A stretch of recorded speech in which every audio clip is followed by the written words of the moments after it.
Kamu pernah mikir nggak, kalau pasangan udah tua, siapa yang biasanya pergi duluan? Kebanyakan justru pria, ada yang tumbang karena lelah, ada yang sakit, ada juga yang mati karena tekanan batin. Keluarga sering cuma peduli dia bisa cari uang berapa, tapi jarang banget yang nanya, ayah capek nggak? Dia nggak punya tempat buat ngeluarin beban, malah sering jadi sasaran marah di rumah.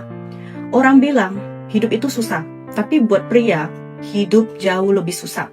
Seumur hidup, ayah cuma tahu satu hal, kerja keras. Tapi uang yang dia hasilkan, hampir nggak pernah dipakai buat dirinya sendiri. Terus, kalau ayah capek, dia bisa bersandar ke siapa? Nggak ada. Capek, dia sandar di kursi.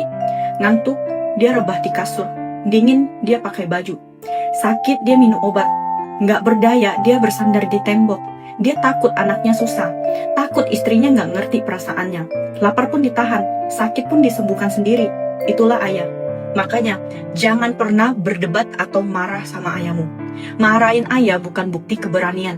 Ngambek ke ayah bukan tanda kamu hebat. Kalau sampai bikin ayahmu nangis, itu bukan kebanggaan, itu aib. Ayah nggak pernah pakai kata-kata buat menang dari anaknya.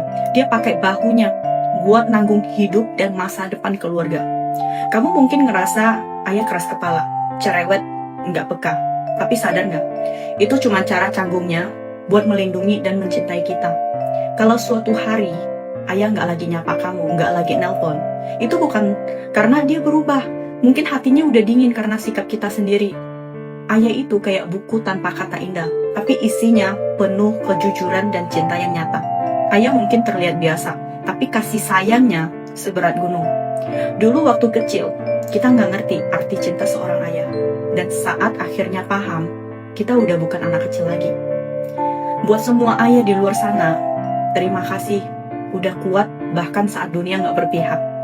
Terima kasih udah tetap tersenyum walau hati sering capek.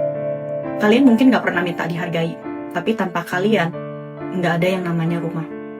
Semoga setiap ayah di dunia ini nggak cuma diingat saat lelahnya sudah berakhir, tapi juga dicintai selagi masih ada.